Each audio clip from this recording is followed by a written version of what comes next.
Excuse me. Yes madam. ಕೂತ್ಕೊಳ್ಳಿ madam. ಏನು service ಬೇಕಾಗಿತ್ತು? Hydra facial ಮಾಡಿಸ್ಬೇಕಿತ್ತು.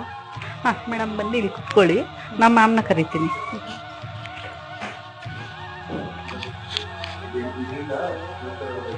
ರಕ್ಷಾ ಅಲ್ವಾ?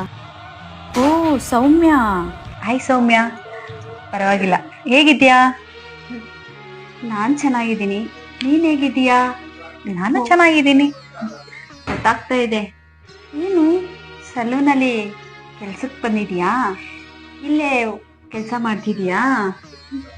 ಅದಕ್ಕೆ ದೇವ್ರು ಹೇಳೋದು ಹೆಂಗಿದ್ದವ್ರನ್ನ ಹೆಂಗಿಡ್ತಾರೆ ಅಂತ.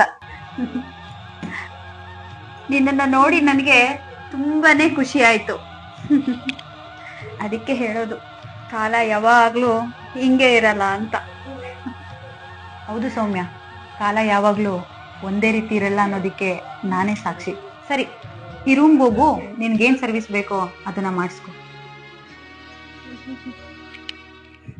ಮೇಡಮ್ ಬನ್ನಿ.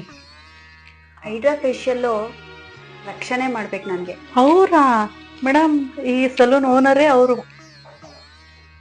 ಏನ್ ಹೇಳಿದ್ರಿ? ಇನ್ನೊಂದ್ಸಲ ಹೇಳಿ. ಹೌದು, ರಕ್ಷಾ ಮೇಡಮೇ ಈ ಸಲೂನ್ ಓನರ್. ಹೌದಾ?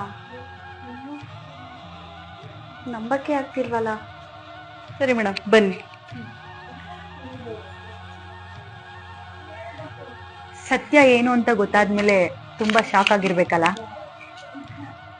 ಅದಕ್ಕೆ ಹೇಳೋದು, ಒಬ್ರ ಬಗ್ಗೆ ಗೊತ್ತಿಲ್ಲದೆ ಏನು ತಪ್ಪಾಗಿ ಮಾತಾಡಬಾರ್ದು ಅಂತ. ನೀವೆಲ್ಲರೂ ಒಂದ್ ಟೈಮಲ್ಲಿ ನನ್ನನ್ನ ಎಷ್ಟು ಹೀಯಾಳಿಸಿದ್ರಿ ಅಲ್ವಾ? ನೀವು ಅವತ್ತು ಹೀಯಾಳಿಸಿದ್ರಿಂದನೇ ನಾನು ಇವತ್ತು ಈ ಮಟ್ಟಕ್ಕಿರೋದು ಸೌಮ್ಯ. ಬೇಜಾರೇನ್ ಮಾಡ್ಕೋಬೇಡ. ಒಬ್ರ ಬಗ್ಗೆ ಮಾತಾಡೋಕ್ಕೂ ಮುಂಚೆ ಯೋಚನೆ ಮಾಡಿ ಮಾತಾಡಿದ್ಮೇಲೆ.